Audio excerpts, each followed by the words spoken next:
Selamat datang semuanya yang telah berhasil menjadi sosok pemimpin bangsa ini.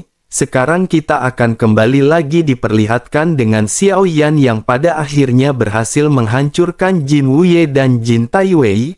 Bersamaan dengan kematian Jin Taiwei pada saat ini lesatan cahaya dingin segera menderu ke arah Xiao Yan. Sosok Xiao Yan juga seketika menoleh dan Xiao Yan segera melesatkan tinjunya. Sesaat kemudian ledakan besar terjadi ketika tinju bertabrakan dengan cahaya dingin yang berubah menjadi pedang tajam. Menghadapi kekuatan tinju yang kuat terdengar suara teredam dan pedang tampaknya pada saat ini tidak bertabrakan dengan kepalan tangan Xiao Yan. Pedang ini masih berada jauh dari kepalan tangan Xiao Yan dan tidak benar-benar menyentuh kepalan tangan tersebut. Jelas sekali terlihat bahwa pukulan ini jauh lebih kuat jika dibandingkan dengan lesatan cahaya pedang. Begitu benturan selesai terjadi, Xiao Yan juga pada saat ini menyipitkan matanya ketika menatap ke arah sosok-sosok Taiksu yang datang. Bukan karena Xiao Yan takut, tetapi Xiao Yan berpikir bahwa Taiksu benar-benar memiliki niat yang sempurna. Selain itu, Taiksu yang muncul di luar kehampaan Laut Barat tampaknya bukanlah apa-apa. Hal ini juga menunjukkan bahwa Taiksu tidak hanya ada di kehampaan Laut Barat tetapi secara diam-diam telah menembus semua kehampaan di dunia sensi. Taiksu tampaknya ingin menggunakan berbagai cara untuk mengendalikan kekuatan dari dunia sensi. Xiao Yan pun menggertakkan giginya dan Xiao Yan pada saat ini segera berbicara kepada Cimi. Xiao Yan berkata bahwa sekarang Xiao Yan akan melepaskan Cimi dan Xiao Yan akan membiarkan Cimi melakukan pembantaian gila-gilaan. Xiao Yan selanjutnya pada saat ini kembali merenung dan bertanya-tanya mengapa Yang Mulia Ratu masih belum mengambil tindakan. Xiao Yan pada saat ini memiliki banyak spekulasi di dalam benaknya. Mungkinkah aliansi Dou Xian benar-benar telah lama diabaikan oleh Yang Mulia Ratu semenjak kematian dari Yang Mulia? Sementara itu bersamaan dengan Jin Taiwei yang benar-benar telah mati, di suatu kehampaan pada saat ini ada sesosok tubuh yang terlihat duduk bersila di sebuah istana. Selanjutnya mata dari sosok tersebut tiba-tiba terbuka dan sosok tersebut sedikit terkejut. Sosoknya lanjut bergumam bahwa ternyata reinkarnasi Yang Mulia masih belum mati. Dirinya juga telah menghancurkan klon yang telah dirinya kembangkan selama bertahun-tahun. Orang ini pantas mati dan nama Yang Mulia di dalam reinkarnasi kali ini adalah Xiao Yan. Begitu sosoknya berbicara, cahaya biru pada saat ini segera bersinar di matanya. Kilatan cahaya biru di matanya tampak mengandung aura keruh yang dihembuskan dari mulutnya. Selanjutnya sosok tersebut segera berkata bahwa pecundang Kui Jun ini tidak segera menghancurkan selip batu giok untuk memberitahu mansion surgawi. Jika bukan karena kematian klon tersebut maka dirinya benar-benar tidak akan bangun. Begitu selesai berbicara, sosoknya pada saat ini segera memancarkan aura yang kuat dan segera memerintahkan semua orang untuk muncul. Sesaat setelah itu terdengar suara langkah kaki yang cepat dan beberapa sosok menyapu istana. Mereka semua memiliki karakteristik yang sama dan mereka semua tidak memiliki pupil di mata masing-masing. Terkecuali Raja Roh, makhluk-makhluk ini tidak memiliki pupil karena mereka mengorbankan jiwa mereka. Sementara itu pada saat ini sosok yang bernama Sui Zun segera berkata agar mereka semua memberitahu Raja Roh untuk berkumpul bersama. Mereka harus segera turun ke aliansi Dou Xian untuk bertempur. Menanggapi hal tersebut, sosok-sosok yang baru saja muncul segera melesat ke segala arah sebelum akhirnya beberapa sosok pada saat ini segera berada di hadapan Sui Zun. Total ada 3 orang yang muncul termasuk dengan Sui Zun dan kedua sosok yang baru saja datang bernama Han Mou dan Yi Buyun. Mereka merupakan anggota dari 10 Raja Roh yang agung dari mansion surgawi. Begitu keduanya muncul pada saat ini, Sui Zun segera berkata sebaiknya mereka segera pergi. Mereka bertiga akan pergi ke aliansi Dou Xian karena reinkarnasi Yang Mulia ada di sini. Taiksu juga ada di sana dan mereka bisa memanfaatkan kesempatan ini untuk membasmi orang tersebut. Jika mereka tidak turun tangan maka dirinya akan menimbulkan masalah besar di masa depan. Baik Han Mou dan Yi Buyun pada saat ini keduanya seketika langsung mengangguk, namun Yi Buyun pada saat ini sedikit mengerutkan kening karena sosoknya merasa sedikit cemas. Yi Buyun pun segera berkata tetapi dirinya ingat di aliansi Dosian jika mereka ingin tiba ke tempat itu tepat waktu mereka harus menggunakan formasi besar. Ini akan membutuhkan energi yang besar dan semakin banyak orang yang pergi maka akan lebih besar energi yang dibutuhkan. Apakah mereka pada saat ini perlu membangunkan Raja Roh yang tersisa? Menanggapi hal tersebut Sui Zun pada saat ini menggelengkan kepalanya dan berkata bahwa itu tidak perlu. Ingatan yang dirinya peroleh melalui klon menyatakan bahwa kekuatan orang ini seharusnya hanyalah keabadian langkah keempat atau kelima. Dengan begitu maka mereka bertiga saja sudah cukup untuk berhadapan dengannya.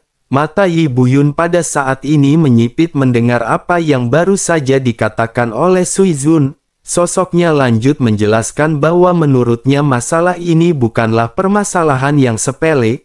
Jika mereka pergi ke sana dan gegabah maka jika mereka terjebak, Sui Zun tidak akan bisa menjelaskannya kepada atasan mereka.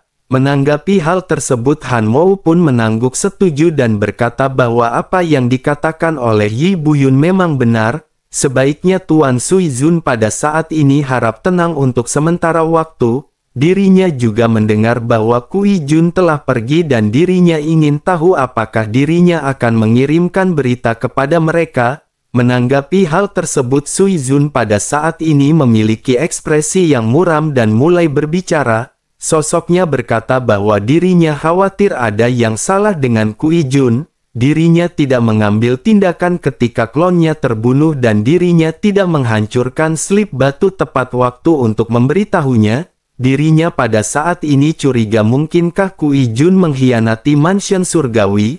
Menanggapi hal tersebut Yi Buyun pada saat ini mengangguk dan kembali mulai berbicara. Sosoknya berkata bahwa jika begitu permasalahannya maka pengkhianatan Kui Jun ini sangat penting untuk dibahas. Dirinya berpikir bahwa semua Raja Roh perlu dibangunkan dan berdiskusi dengan hati-hati. Selain itu mereka juga jangan lupa bahwa jika orang ini benar-benar reinkarnasi yang mulia, pasti ada seseorang di belakangnya dan ada kekuatan dari dunia para dewa kuno. Begitu selesai berbicara Yi Buyun segera mengatur agar roh hantu yang berada di sekitar untuk memberitahu Raja Roh yang tersisa. Pada akhirnya sesaat kemudian dua suara derap terdengar dan seorang pria serta wanita pada saat ini muncul. Sosok yang baru saja muncul ini adalah Yao Yue dan Mu Zuo. Yao Yue pada saat ini sedikit mengerutkan kening dan bertanya apakah benar-benar ada keadaan darurat. Dirinya akan segera membuat terobosan dan dirinya telah berbicara agar mereka jangan membangunkannya kecuali ada sesuatu yang penting.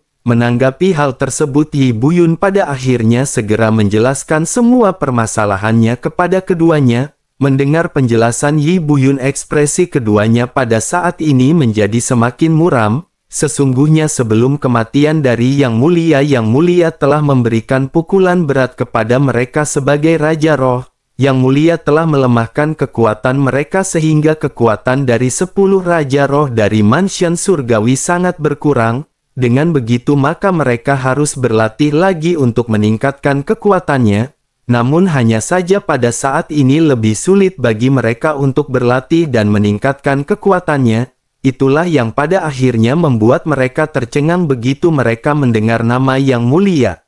Keduanya pada saat ini tertegun mendengar apa yang baru saja dikatakan oleh Yi Buyun sementara Raja Roh bernama Mu Zuo mulai bertanya dengan serius. Sosoknya bertanya apakah Yang Mulia telah bereinkarnasi dan sekarang berada di aliansi Dosian. Sui Zun pada saat ini menganggukkan kepalanya dan berkata bahwa sekarang juga Taiksu telah bergabung dalam pertempuran ini. Dirinya berpikir mereka bisa memanfaatkan mansion surgawi untuk bergabung dalam pertempuran. Mungkin sekarang adalah waktu yang terbaik bagi mereka untuk menghancurkan reinkarnasi Yang Mulia.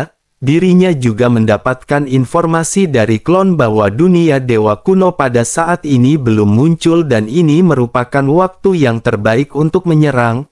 Mu Zuo pada saat ini sedikit terdiam sebelum akhirnya terus bertanya bahwa jika reinkarnasi yang mulia ini telah bangkit, kekuatan apa yang pada saat ini dirinya miliki? Bisakah mereka pada saat ini yakin bahwa sosok tersebut benar-benar reinkarnasi dari Yang Mulia? Mereka telah membunuh ratusan orang yang dicurigai menjadi reinkarnasi dari Yang Mulia. Oleh karena itu, bisakah pada saat ini mereka meyakinkan sosok ini adalah asli atau palsu? Apakah ada kemungkinan bahwa ini merupakan jebakan dari Yang Mulia atau dari kuil dewa kuno? Mendengar perkataan dari Mu Zuo pada saat ini, Sui Zun seketika terdiam. Yi Buyun juga pada saat ini terlihat merenung sebelum akhirnya segera menatap ke arah Sui Zun. Sosoknya berkata bahwa Kui Jun pada saat ini telah berada di lokasi, sekarang kondisinya masih belum bisa dipastikan, terlebih lagi dirinya tidak menghancurkan selip batu giok untuk memberitahu mansion surgawi, dirinya tidak tahu apa yang terjadi pada Kui Jun dan apakah Sui Zun pada saat ini memiliki gambaran dari klon miliknya. Sui Zun pun mengingat kenangan yang agak berbintik-bintik dari klon Jin Taiwei sebelumnya. Sosoknya bergumam bahwa sepertinya sosok tersebut menggunakan jubah hitam, sosoknya tidak menggunakan armor dan kekuatan fisiknya sangatlah kuat. Selain itu, sosok ini juga memiliki senjata yang berupa pedang berat besar dan tumpul. Semua orang memandang Sui Zun dengan ragu setelah mendengar hal ini. Sesaat setelah hening, Yi Buyun pada akhirnya segera berbicara kepada semua orang. Yi Buyun berkata bahwa jika menurut penjelasannya dirinya khawatir orang ini merupakan orang yang paling pasti yang merupakan reinkarnasi dari Yang Mulia, dirinya telah memburu orang ini sebelumnya tetapi orang ini diselamatkan oleh alam dewa kuno dan Zhen Wu. Akhirnya orang ini benar-benar bisa melarikan diri dari genggaman tangan Yi Buyun. Jika memang demikian maka mereka pada saat ini harus pergi ke aliansi Dosian. Menanggapi hal tersebut, Mu Zuo juga pada saat ini menarik nafas dalam-dalam dan mulai berbicara perlahan. Sosoknya berkata bahwa dirinya juga berpikir mereka pada saat ini bisa pergi untuk melihat-lihat. Namun seperti yang dikatakan di Yi Buyun, lebih baik mereka pada saat ini sedikit berhati-hati. Jika orang ini benar-benar reinkarnasi dari Yang Mulia, mereka harus membiarkan Zhang Xuang dan Ning Yao pergi bersama dengan mereka. Jika mereka telah bisa memastikannya maka mereka bisa memberitahu keduanya mengenai informasi tersebut. Begitu perkataan ini terdengar, salah seorang di antara mereka segera melesat mengundang dua Raja Roh lainnya. Sementara itu sosok-sosok yang tersisa semuanya pada saat ini membentuk segel tangan dan sebuah formasi besar seketika terbentuk. Formasi besar pada saat ini memancarkan cahaya ke langit. Banyak sosok pada saat ini berkumpul sebelum akhirnya total pada saat ini terdapat 7 Raja Roh. Ribuan pasukan roh hantu juga pada saat ini setelah berkumpul dan semuanya segera memasuki formasi. Sementara itu di aliansi Dosian, pertempuran sengit pada saat ini benar-benar terjadi. Setelah Jin Taiwei terjatuh, mata Xiao Yan selalu tertuju pada sosok-sosok Taiksu yang datang. Para prajurit Taiksu ini mengenakan Void God Armor dengan 2 kristal merah di dada masing-masing.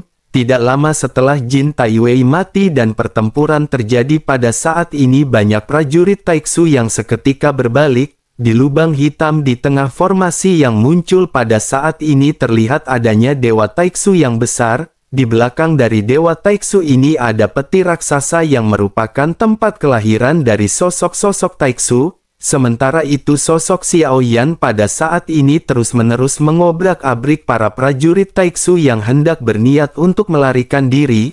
Tatapan Xiao Yan juga pada saat ini menyapu sekeliling. Xiao Yan menganalisis penilaian terhadap situasi pertempuran di dalam benaknya. Xiao Yan pada saat ini sedikit terkejut melihat Taiksu yang datang dengan cepat dan mereka juga pada akhirnya mundur dengan sangat cepat. Tampaknya mereka milih untuk terlibat langsung dengan Xiao Yan dan yang lainnya. Karena Jin Taiwei telah terjatuh maka tidak perlu bagi mereka untuk mengorbankan yang tidak perlu. Mereka pada saat ini hanya berfokus pada pengumpulan sumber daya karena sumber daya ini harus dipelihara. sekelompok besar Taiksu pada akhirnya benar-benar telah melarikan diri. Meskipun pertempuran ini tidak bertahan lama tetapi Chimi telah menghancurkan banyak sosok Taiksu, dirinya tidak menunjukkan belas kasihan sama sekali dan membunuh ratusan prajurit Taiksu dalam waktu singkat. Chimi pun menatap ke arah Taiksu yang mundur dan bergumam bahwa dengan kekuatan seperti itu bagaimana mungkin mereka berani menyerang Senshi. Semua orang pada saat ini hanya bisa menatap ke arah sosok-sosok Taiksu yang mundur tanpa kata, bersamaan dengan mereka yang menghilang. Formasi besar di atas juga pada saat runtuh dan menghilang. Aliansi Douxian pada akhirnya seketika dipenuhi dengan keheningan karena semua orang terdiam pada saat ini. Mereka sesungguhnya tidak tahu apa yang terjadi, tetapi mereka telah melihat kematian Jin Wuye dan Jin Taiwei dengan mata kepala mereka sendiri. Mereka pada akhirnya segera menatap ke arah sosok dengan jubah hitam yang berada di udara. Sementara itu setelah formasi benar-benar runtuh, Xiaoyan perlahan menarik pandangannya dan tertuju pada Ji Ye yang tidak jauh di hadapan Xiaoyan. Xiaoyan pun segera berkata bahwa dirinya benar-benar sudah lama sekali tidak bertemu dengan Ji Ye. Ji Ye pun seketika menoleh dan tersenyum dan berkata bahwa dirinya berpikir Xiaoyan tidak akan pernah kembali. Tampaknya ini merupakan saat yang tepat bagi Xiaoyan kembali. Dirinya pada saat ini telah merenovasi pemandian air panas dan mereka memiliki kesempatan untuk mandi bersama. Ekspresi Xiaoyan seketika kikuk dan garis hitam pada saat ini segera muncul di kening Xiaoyan. Untungnya tempat ini cukup jauh dari bahtera rumah hantu dan dengan begitu maka betina-betina Xiaoyan tidak bisa mendengar hal ini. Jika tidak maka akan sangat sulit bagi Xiaoyan untuk menjelaskan mengenai persoalan ini. Xiaoyan pada akhirnya segera mengubah topik pembicaraan ketika Xiaoyan memandang orang-orang di belakang Ji Ye. Di antara orang-orang ini tanpa terkecuali tidak ada sosok yang memiliki kekuatan keabadian. Xiaoyan pun bergumam bahwa sebaiknya mereka pada saat ini segera memulai bisnis. Apakah semua orang anggota dari kelompok kelopak bunga telah tiba? Tatapan Xiaoyan pun lanjut menyapu ke sekeliling dan Xiaoyan segera bertanya di manakah Chuling. Xiaoyan berniat menyelesaikan semua dendam lama dan baru, tidak akan melepaskan yang mulia manapun yang telah berpartisipasi dalam pembunuhan anggota tim Fearless. Xiaoyan seketika menoleh ke arah Ji Ye yang tidak jauh sementara Ji Ye mengedipkan mata dan Ji Ye segera menoleh ke arah suatu arah. Xiaoyan pun segera menoleh ke arah yang ditunjuk oleh Ji Ye. Xiaoyan melihat wajah Chuling yang pada saat ini terlihat pucat dengan dua sosok yang berdiri di sampingnya sepertinya mencegahnya untuk melarikan diri. Jika Ji Ye tidak mengendalikan hal ini terlebih dahulu Chuling pasti telah kabur sejak lama. Xiaoyan pada akhirnya maju selangkah dan Xiaoyan telah berada tepat di hadapan Chuling. Xiaoyan lanjut meninju Chuling tanpa ampun. Dengan Xiaoyan yang masih melakukan teknik penggabungan kehidupan pada saat ini kekuatan Xiaoyan benar-benar sangat besar. Pukulan campuran Xiaoyan dan klon dewa asli bintang 5 tentu saja mengandung kekuatan yang tidak akan bisa ditahan oleh Chuling.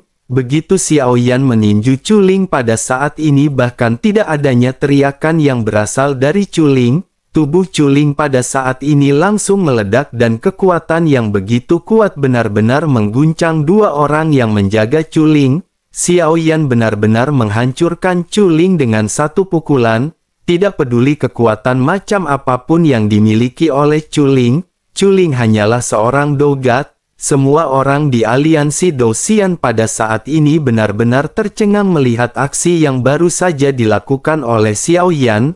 Terlebih lagi Xiaoyan juga telah menghancurkan Jin Wuye dan Jin Taiwei di depan mata masing-masing. Di antara banyak sosok yang tercengang di kerumunan pada saat ini ada wajah yang terlihat sangat menarik perhatian. Matanya terlihat agak kusam begitu dirinya melihat sosok berjubah hitam di kejauhan. Dirinya memegang pedang panjang yang terbungkus sarung dengan tangannya dan sosoknya pada saat ini terlihat sedikit gemetar. Di samping sosok cantik ini ada Mei Ling yang berdiri dengan tangan di belakang punggungnya. Mei Ling mengangkat kepalanya menatap ke arah Xiao Yan sebelum akhirnya tatapan Mei Ling seketika sedikit melengkung. Sosok Xiao Yan adalah adik laki-lakinya dan Mei Ling pada saat ini merasa sangat puas dengan apa yang dimiliki oleh Xiao Yan. Selanjutnya Mei Ling segera menoleh dan bertanya kepada sosok yang ternyata adalah Yunzi. Mei Ling bertanya apa yang terjadi pada Yunzi dan apakah Yunzi mengenali sosok tersebut. Yunzi pada saat ini menggelengkan kepalanya sebelum akhirnya menundukkan kepalanya. Pipinya terlihat sedikit merah dan sosoknya berkata bahwa dirinya tidak tahu. Perasaan di hatinya pada saat ini tersembunyi jauh dan dirinya tampaknya benar-benar telah melupakan mengenai masa lalunya. Yunzi bahkan tidak pernah melihat sosok Xiao Yan lagi di dalam kehidupannya selama ini. Kisah pegunungan binatang buas telah terkubur jauh di dalam hatinya. Namun pada saat ini dirinya benar-benar merasa mengapa takdir ini begitu aneh. Tidak peduli seberapa keras Yunzi melupakan sosok Xiao Yan, pada akhirnya dirinya menemukan bahwa dirinya tidak benar-benar bisa melupakan Xiao Yan. Yunzi pada saat ini hanya bisa bergumam perlahan ketika berkata benarkah itu adalah sosok Xiao Yan. Meskipun suara dari Yunzi terdengar sangat kecil tetapi sepertinya Mei Ling masih mendengarnya. Mei Ling pada saat ini sambil tersenyum segera berkata bahwa nama sosok tersebut adalah Xiao Yan dan Mei Ling mengenalinya. Begitu mendengar nama Xiao Yan disebutkan tubuh halus Yun Yun kembali terguncang. Yun Yun tanpa sadar menggumamkan nama Xiao Yan dan bergumam apakah itu benar-benar sosok Xiao Yan. Yun Yun pada saat ini memaksakan dirinya untuk terus menundukkan kepalanya dan tidak berani menatap sosok yang melayang di udara. Tetapi meskipun begitu Yun Yun masih dapat melihat sosok tersebut dari sudut matanya. Yun Yun pada saat ini tidak lagi mengenakan kemeja hijau seperti apa yang dirinya kenakan di benua Doki. Yun Yun pada saat ini masih senang mengenakan gaun tetapi tidak lagi berwarna sayen. Yun Yun menggunakan gaun berwarna hitam dengan garis-garis halus dan rendah. Rias wajahnya juga sangat cantik dan anggun. Kulitnya terlihat lebih cerah di bawah warna hitam yang membalut tubuhnya. Dibandingkan dengan Yun Yun ketika dirinya masih menjadi anggota dari sekte mistik Lut di benua Doki. Sosoknya saat ini bisa dikatakan lebih cantik jika dibandingkan dengan sebelumnya mengikuti Mei Ling ke surga ke-6 dan meskipun kekuatan Yun Yun ini tidak unggul di bawah pelatihan dari Mei Ling. Namun Yun Yun memiliki kekuatan yang meningkat pesat. Yun Yun pada saat ini hanya bisa tertegun dan bersama dengan hal tersebut Yun Yun kembali teringat sosok yang membantunya di ladang bunga. Yun Yun berpikir bahwa pada saat itu dirinya bertemu dengan sosok Xiao Yan yang menyelamatkannya. Sosok yang dirinya anggapan telah menyelamatkan Yun Yun belum akhirnya memberikan Yun Yun kepada Mei Ling. Yun Yun pada akhirnya segera bertanya kepada Mei Ling siapakah sosok yang pada saat itu menyelamatkan Yun Yun. Yun Yun selalu mendoktrin dirinya sendiri bahwa kejadian tersebut merupakan sebuah mimpi. Menanggapi pertanyaan dari Yun Yun pada saat ini Mei Ling pun segera berkata apakah menurut Yun Yun semua itu hanyalah sebuah mimpi. Yun Yun seketika terkejut mendengar apa yang baru saja dikatakan oleh Mei Ling. Ada kebingungan yang pada saat ini terpancar di mata Yun Yun. Sesungguhnya Yun Yun terus bertanya kepada Mei Ling berkali-kali mengenai hal ini tetapi Mei Ling tidak pernah memberinya jawaban yang pasti. Hal inilah yang pada akhirnya membuat Yun Yun bingung apakah ini merupakan sebuah mimpi ataukah kenyataan. Sementara itu Mei Ling pada saat ini tersenyum melihat Yun Yun yang tertegun sebelum akhirnya bertanya apakah Yun Yun mengenalinya. Yun Yun pada saat ini hanya bisa menggigit bibirnya dan sosoknya tiba-tiba mengangkat kepala. Yun Yun lanjut mengepalkan tinjunya setelah beberapa saat dirinya pada saat ini akhirnya memiliki tatapan serius di mata merahnya. Selanjutnya Yun Yun pada saat ini menatap ke arah Mei Ling dengan mata yang juga sangat serius. Yun Yun pada saat ini kembali bertanya kepada Mei Ling apakah itu adalah sosok yang telah menyelamatkan Yun Yun pada saat itu. Mendengar apa yang ditanyakan oleh Yun Yun pada saat ini, Mei Ling berkata bahwa dirinya sejujurnya tidak tahu jawaban atas pertanyaan ini. Orang yang mempercayakan Yun Yun kepadanya sama sekali tidak meninggalkan namanya untuk diberitahukan. Selain itu dirinya juga mengenakan jubah putih dan dengan begitu maka dirinya tidak bisa meyakininya. Yun Yun pada saat ini terdiam mendengar apa yang dikatakan oleh Mei Ling. Sejujurnya Mei pada saat ini bukan berpura-pura untuk menjadi misterius, meskipun Mei Ling tahu bahwa memang Xiao Yan yang menyelamatkan Yun Yun, bagaimanapun juga Xiao Yan memiliki identitas khusus. Mei Ling tidak dapat mengungkapkan identitas Xiao Yan dalam hal apapun kepada Yun Yun. Mei Ling tidak tahu banyak tentang Yun Yun dan dirinya hanya tahu bahwa Xiao Yan dan Yun Yun adalah teman lama.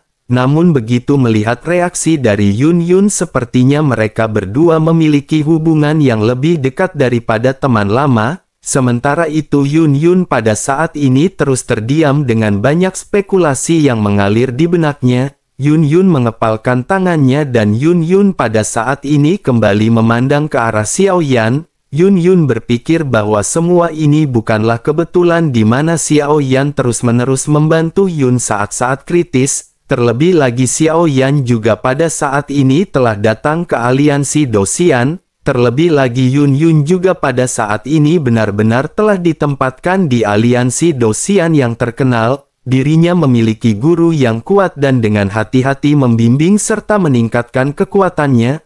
Aliansi Dosian ini juga tampaknya merupakan tempat Xiao Yan dan semua ini benar-benar tampak bukanlah sebuah kebetulan.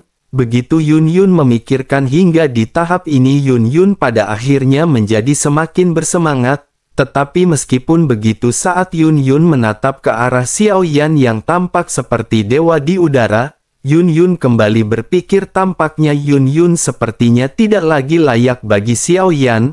Sementara itu di sisi lain setelah menyelesaikan dendamnya Xiao Yan kembali menoleh ke arah anggota dari kelopak bunga. Xiao Yan lanjut bertanya apakah wakil pemimpin Cao Cao ada di sini. Suara Xiao Yan seketika bergema di seluruh aliansi Dosian sementara semua orang pada saat ini hanya bisa terdiam. Xiao Yan sesungguhnya tidak tahu apakah Cao Cao adalah anggota dari kelopak bunga atau bukan, namun selama Xiao Yan berada di aliansi Dosian, Cao Cao telah banyak membantu Xiao Yan dan pada akhirnya Cao Cao malah dihukum oleh Jin Taiwei karena Xiao Yan. Sementara itu Ji Ye pada saat ini segera menanggapi pertanyaan yang baru saja ditanyakan oleh Xiao Yan. Ji Ye menjelaskan bahwa wakil pemimpin Cao Cao sudah lama tidak muncul di aliansi Dosian. Dirinya mendengar wakil pemimpin Cao Cao telah diasingkan dan disegel oleh pemimpin aliansi Jin Taiwei. Mendengar hal tersebut Xiao Yan pada saat ini berpikir tampaknya satu-satunya cara untuk mengetahui keberadaan Cao Cao adalah dengan mencari jiwa Jin Taiwei. Xiao Yan pun menghela nafas dan karena semua dendam telah diselesaikan, Xiao Yan pada saat ini harus menyelesaikan permasalahan lainnya. Xiao Yan pada akhirnya segera menoleh kembali ke arah semua anggota kelopak bunga. Xiao Yan menangkupkan tangannya dan berkata bahwa jika masih ada yang tidak percaya kepada Xiao Yan, mereka bisa maju dan melawan Xiao Yan. Begitu suara Xiao Yan ini bergema semua orang pada saat ini terdiam dan tidak ada yang berani mengambil tindakan. Sementara itu Xiao Yan pada saat ini segera menghela nafas dan mulai kembali berbicara kepada semua orang. Xiao Yan berkata bahwa mulai sekarang tidak akan ada lagi kelompok kelopak bunga. Dengan begitu maka Xiao Yan pada saat ini akan membubarkan mereka dan mereka semua tidak perlu lagi menunggu. Menanggapi hal tersebut beberapa sosok pada saat ini tercengang dan segera bertanya kepada Xiao Yan, bukankah ini adalah pengaturan yang dibentuk oleh Yang Mulia? Dirinya para anggota dari kelopak bunga seketika memandang ke arah Xiao Yan dengan mata penuh keraguan-raguan. Mereka bertanya-tanya mungkinkah Xiao Yan bukanlah reinkarnasi dari Yang Mulia? Mendengar apa yang ditanyakan oleh beberapa sosok ini Xiao Yan seketika segera berbicara dengan penuh ketegasan. Xiao Yan bertanya apakah mereka pada saat ini berbicara omong kosong. Xiao Yan sendiri yang merupakan reinkarnasi yang mulia sesungguhnya tidak tahu apakah pengaturan yang dibentuk oleh Yang Mulia. Tekanan yang berasal dari tubuh Xiao Yan pada saat ini membuat semua orang hanya bisa menundukkan kepalanya dan tidak berani berbicara. Sementara itu Xiao Yan pada saat ini juga hanya bisa terdiam karena Xiao Yan sesungguhnya tidak tahu apakah pengaturan yang dibentuk oleh Yang Mulia. Xiao Yan benar-benar tidak mendapatkan dan tidak mewarisi ingatan dari Yang Mulia. Namun menurut spekulasi Xiao Yan seharusnya Yang Mulia telah mengatur agar para anggota kelopak bunga tidak mengambil tindakan dengan mudah sebelum Xiao Yan menunjukkan kekuatan keabadiannya. Mereka hanya bisa muncul jika Xiao Yan telah mendapatkan kembali aliansi Dou Xian dan tugas mereka hanyalah untuk mendukung Xiao Yan. Xiao Yan pun menghela nafas dan Xiao Yan pada saat ini segera kembali melihat ke sekitar. Meskipun pada saat ini Jin Ce, Jin Wuye dan Jin Taiwei telah mati, tetapi Jin Taiwei tentu saja pada saat ini memiliki klan lain yang berada di bawah naungan dari keluarga klan Jin. Xiao Yan benar-benar tidak berniat untuk melewatkan satupun antek-antek dari keluarga Jin. Oleh karena itu Xiao Yan pada saat ini berniat untuk memusnahkan semua klan Jin tanpa terkecuali. Xiao Yan pada akhirnya kembali memandang ke arah orang-orang dari aliansi Dou Xian dan tatapan Xiao Yan ini seketika membuat semua orang gemetar. Mereka pada saat ini benar-benar bisa merasakan tekanan yang terpancar dari tubuh Xiao Yan. Mau tidak mau mereka pada saat ini akhirnya benar-benar mengeluarkan keringat dingin. Meskipun mereka tidak tahu apa yang pada saat ini dipikirkan oleh Xiao Yan, tetapi mereka bisa merasakan adanya firasat buruk di dalam hati masing-masing yang dimana perasaan ini seperti ditatap oleh Bude Yanti yang akan menagih hutang.